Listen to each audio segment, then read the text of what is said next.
తిరుపతి జిల్లా వెంకటగిరి మండలం పెట్లూరు పంచాయతీ పరిధి సీతారాం ఏచూరి నగర్ కాలనీలోకి ఫారెస్ట్ అధికారులు దౌర్జన్యంగా ప్రవేశించి గిరిజనులను దళితుల్ని సర్వే పేరుతో భయభ్రాంతులకు గురిచేశారు. ఈ సందర్భంగా పేదలు, కాలనీవాసులు అధికారులను అడ్డుకున్నారు. వెంకటగిరి, బాలైపల్లి ఎస్ఐలు కూడా అక్కడికి చేరుకోవడంతో గందరగోళ వాతావరణం నెలకొనింది. ఈ సందర్భంగా సిపిఎం పార్టీ వెంకటగిరి నియోజకవర్గ కన్వీనర్ వడ్డిపల్లి చెంగయ్య మాట్లాడుతూ వెంకటగిరి మండలం పెట్లూరు పంచాయతీ పరిధిలోని భూమికి సంబంధించి వివాదం ప్రస్తుతం ఆంధ్రప్రదేశ్ హైకోర్టులో పెండింగ్లో ఉందని తెలిపారు. గౌరవ హైకోర్టు మధ్యంతర ఉత్తర్వులు కొనసాగిస్తూ కేసును జూలై 12 వరకు వాయిదా వేసిందని, ఈ నేపథ్యంలో సీతారాం ఏచూరి నగర్ కాలనీలోకి ఈ రోజు అటవీశాఖ అధికారులు, ఇతర సిబ్బంది నోటీసులు ఇవ్వకుండా మా భూముల్లోకి ప్రవేశించి భూమి కొలతలు చేపట్టడానికి ప్రయత్నించడం జరిగిందని, ఈ ఘటనతో స్థానిక ప్రజల్లో తీవ్ర ఆందోళన కలిగిస్తుందని అన్నారు. ఫారెస్ట్ రేంజ్ ఆఫీసర్పై ఉన్నతాధికారులు శాఖాపరమైన చర్యలు తీసుకోవాలని డిమాండ్ చేశారు. అలాగే కాలనీలో నివసిస్తున్న ప్రజలకు భద్రత కల్పించాలని కోరారు.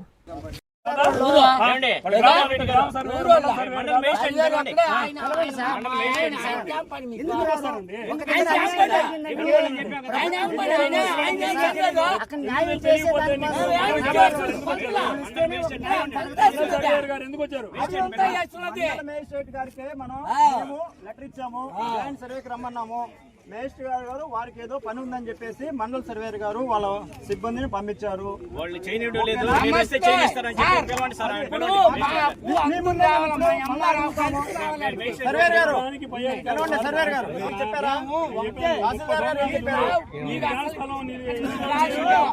వాళ్ళు తహసీల్దార్ గారు కావాలి ఎక్కడికి అంటున్నారు. ఇన్ఫార్మ్ చేస్తాం సార్, మేడం గారు చెప్తాం. ఓకేనా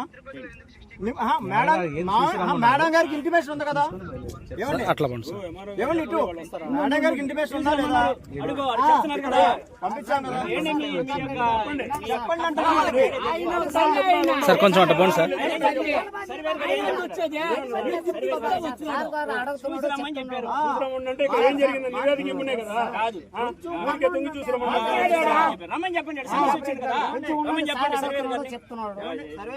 ఇక్కడ అడిగిచ్చారు వాళ్ళు. మేడం గారికి చెప్పండి సార్, ఇప్పుడే తెలియజేయండి. మేడం గారు వస్తే మళ్ళీ ఇక్కడే పరిష్కారం చేస్తాం. మీకు మేడం గారు నేను చేస్తాను. మీకేం చెప్పారు మేడం గారు? చెప్పారా? మేడం గారు ఎందుకు రాలేదండి? వాళ్ళు అడుగుతున్నారు, చెప్పండి. మేడం గారు అంటే ఎన్నో పనులు ఉంటాయండి, దానికి ఏం చేస్తాం. చెప్పండి సార్, మీరు మేడం ఎవరు అందుబాటులో ఎవరు అవసరం పురమాయిస్తే పంపిస్తారు. మీ జిల్లా కమిటీ ఇక్కడ ఎందుకు రాలేదు? జిల్లా కమిటీని రమ్మనండి, ఇప్పుడు ఇక్కడికి రాష్ట్ర కమిటీని రమ్మనండి.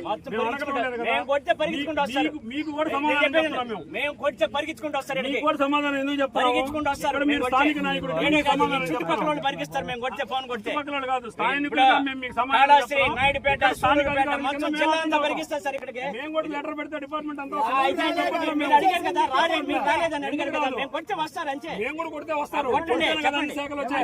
వెంటనే మేజిస్ట్రేట్ చెప్పండి, నేను చెప్తున్నాను, రమ్మని చెప్పండి మేజిస్ట్రేట్ గారిని. వారిని రమ్మన్నాము, వారు వేరే పనులు ఉన్నాయి, వాళ్ళు సర్వేర్ గారిని పంపించారు.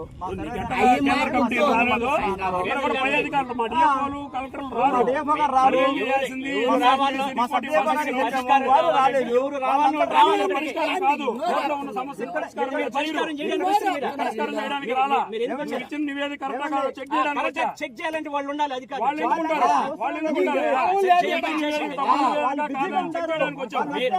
మీరు కరెక్ట్ గా లేరు సార్. ఇచ్చిన అర్జీ కరెక్ట్. మీరు ఇల్లు తిరిగి ఒక రెవెన్యూ ల్యాండ్ లో ఇల్లు తిరిగి చేయడం అనేది కరెక్ట్ కాదు. మేమేమి మీరు మా మీద మమ్మల్ని అందరినీ అరెస్ట్ చేస్తారా, కేసులు హైకోర్టు జీపీ గారు ఏమైతే అడిగారో ఆ ఇన్ఫర్మేషన్ తీసుకొని పంపించడానికి వచ్చాము. మాకు ఎలాంటి అభ్యంతరం లేదు. మీరున్నందువల్ల అబ్జెక్షన్ పెట్టట్లేదు. రావడమే తప్పు. వాళ్ళు ఏమైతే అడిగారో ప్రతాప్ రెడ్డి గారు ఏమైనా నోటీస్ ఇచ్చే దాని మీద ఏమైనా సైన్ ఏమైనా చేసుకున్నారా? రేంజర్ గారు ఏమైనా నా దగ్గర ఇచ్చే సైన్ ఏమైనా చేసుకున్నారా? సిబ్బంది జాయింట్ సర్వే చేశారు. రెవెన్యూ డిపార్ట్మెంట్, ఫారెస్ట్ డిపార్ట్మెంట్ ఇక్కడ అందరూ కలిసి జాయింట్ సర్వే చేశారు. జాయింట్ సర్వే చేసిన దాంట్లో మళ్ళీ ఇల్లు సర్వే చేస్తున్నారు. దీంట్లో మతలబ్ ఏందో అర్థం కాని పరిస్థితి. ఒక పేదవాడికి ఆల్రెడీ 12 సర్వే ఉండండి, సర్వే నంబర్ 12-1 దీనికి సంబంధించి 519 ఎకరాలు ఉంది ఇక్కడ విస్తీర్ణం. దీంట్లో ఈ ల్యాండ్ లోనే ఇదే సర్వే నెంబర్ లో ఇటు చూస్తే జగనన్న కాలనీ, ఇటు చూస్తే మోడల్ స్కూల్, ఇటు చూస్తే నిమ్మ చీనీ పరిశోధన కేంద్రం, ఇవన్నీ కూడా కృషి విజ్ఞాన కేంద్రం, ఇవన్నీ కూడా ఇదే సర్వే నెంబర్ లో ఉన్నాయి. ఫారెస్ట్ వాళ్ళు దౌర్జన్యాలు దాడులు చేసేదని మనం చూస్తే ఒక మనిషిని కోర్టులో ఉన్నటువంటి ఈ స్థలానికి సంబంధించి పేదోళ్ళు 80 మంది కోర్టులో హైకోర్టులో కేసు నడుస్తా ఉంది. ఇంతవరకు దానికి సంబంధించి జడ్జిమెంట్ రాలేదు. అయినా కూడా వీళ్ళు మాది అని చెప్పేసి ఎవరో ఇక్కడ ఉండేటటువంటి పెత్తందారులు రాజకీయ నాయకులు మాటలు వినేసి ఇక్కడ దీంట్లో చొరబడి ఒక దళితుడిని, నారాయణ అనే దళితుడిని మనం కొట్టి జీబులో ఎత్తుకొని వెళ్ళారు. కాబట్టి ఇటువంటి దాడులు దౌర్జన్యాలు ఈ ఫారెస్ట్ అధికారులు సిబ్బంది వీళ్ళు చేస్తున్నారు. కాబట్టి ఉన్నతాధికారులు జోక్యం చేసుకొని మాకు న్యాయం చేయాలని చెప్పేసి మేము ఈ సందర్భంగా మీకు తెలియజేస్తున్నాం, కోరుతున్నాం. కాబట్టి ఇప్పటికైనా మానుకోలేదు. మేము కలెక్టర్ దృష్టికి తీసుకెళ్తాం. మా పార్టీ డిస్ట్రిక్ట్ సెక్రటరీ మా జిల్లా కలెక్టర్ గారితో మాట్లాడుతున్నారు, ఎస్పీ గారితో మాట్లాడుతున్నారు. వీళ్ళు మేము ఇక్కడ ఊరికే ఫారెస్ట్ సిబ్బంది మొత్తం అందరినీ వేసుకొని ఇక్కడికి వచ్చేసి పోలీసులు వచ్చారు, తర్వాత వచ్చే రెవెన్యూ వాళ్ళు వచ్చారు. ఆ రెవెన్యూ ఆయన కూడా ఏం చెప్తున్నాడంటే వాళ్ళు కూడా రకరకాలు ఇప్పుడు ఇక్కడ ఏదో సర్వే ఇంకోటి చేయాలంటే దానికి సంబంధించి ముందు ప్రాసెస్ మీరు ఏం చేయాలి, మీకు తెలియదా ప్రాసెస్? దానికి సంబంధించి నోటీసు ముందుగా ఇవ్వాల్సినటువంటి పరిస్థితి ఉంది. ఇక్కడ పేదోళ్ళందరూ ఉండేటటువంటి పరిస్థితి ఉంది. కాబట్టి నోటీసు అవన్నీ ఏం లేకుండా మీరు దౌర్జన్యంగా అర్ధరాత్రిలో 10:30 ఒక ఆయన దగ్గర ఎవరో ప్రైవేట్ వ్యక్తి ఆయన, మీరేం ఫారెస్ట్ రేంజర్లు ఉన్నారు, ఫారెస్ట్ రేంజర్ ఆఫీసర్ ఉన్నారు, అట్లాగే డిఆర్ఓలు ఉన్నారు. ఈ సిబ్బంది ద్వారా మాకు ముందుగా ఇంటిమేషన్ మేము ఇది చేస్తున్నాం. లీగల్గా మీరు వెళ్ళే పని అయితే లీగల్గా ఇవన్నీ చూసుకోవాలి కదా. ఈ లీగల్ ఇన్ని ఏం లేకుండా ఇల్లీగల్ పరిస్థితుల్లో వీళ్ళు చేస్తా ఉన్నారు. కాబట్టి ఉన్నతాధికారుల దృష్టికి తీసుకెళ్తాం ఖచ్చితంగా. వీళ్ళందరినీ పార్ట్నర్ చేసి హైకోర్టులో కూడా కంటెంప్ట్ ఆఫ్ కోర్టుకి వెళ్తాం ఖచ్చితంగా. వీళ్ళందరినీ కూడా మేము రికార్డు చేసుకోవడం జరిగింది. కాబట్టి ఈ అధికారులందరూ కూడా చట్టానికి కట్టుబడి ఉండాలి. చట్టాన్ని తుంగలో చొక్కి ఏదో రాజకీయ నాయకుడు చెప్పేస్తే ఆ ఫారెస్ట్ రేంజర్లు ఎవరు ఏం చేయలేకపోయినారు, మేము చేసేస్తాం అనేటటువంటి పద్ధతిలో ఉంది వీళ్ళ వ్యవహారం, వీళ్ళు తీరు. అప్పుడు ఒక డిస్ట్రిక్ట్ సెక్రటరీతో మాట్లాడితే ఆయన చెప్పింది అనకుండా ఏదేదో మాట్లాడేస్తున్నాం మన సారు రేంజర్ గారు. కాబట్టి అది కరెక్ట్ కాదు. కాబట్టి చట్టం ప్రకారం పోండి. మేము ఏం చెప్తున్నాం, హైకోర్టులో ఉంది, హైకోర్టు ఏం చెప్తే దాని ప్రకారం పోదాం. ఇప్పుడు మీకు జీపీ అడిగారు, జీపీ అడిగితే మీరు లెటర్ పెట్టండి, రెవెన్యూ వాళ్ళకి లెటర్ పెట్టండి. రెవెన్యూ ల్యాండ్ ఇది, రెవెన్యూ వాళ్ళు మీకు లిస్టు తయారు చేసి ఇస్తారు, ఎవరెవరు కాపురాలు ఉంటున్నారు ఏంటి పరిస్థితి అని చెప్పేసి వాళ్ళు ఇస్తారు కదా. ఇక్కడ కాపురాలు లిస్టు మొత్తం మీకేం కావాలో ఇదన్నీ ఇస్తారు కదా. కాబట్టి ఇదేంది, ఇది దౌర్జన్యము, దాడులు.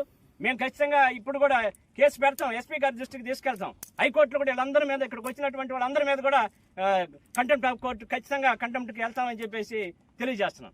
నారాయణ మాతృసేవా పథకం అమ్మతనానికి కమ్మనైన పథకం. సుమారు 1500 విలువ గల నారాయణ బేబీ హెల్త్ కిట్ ఉచితం.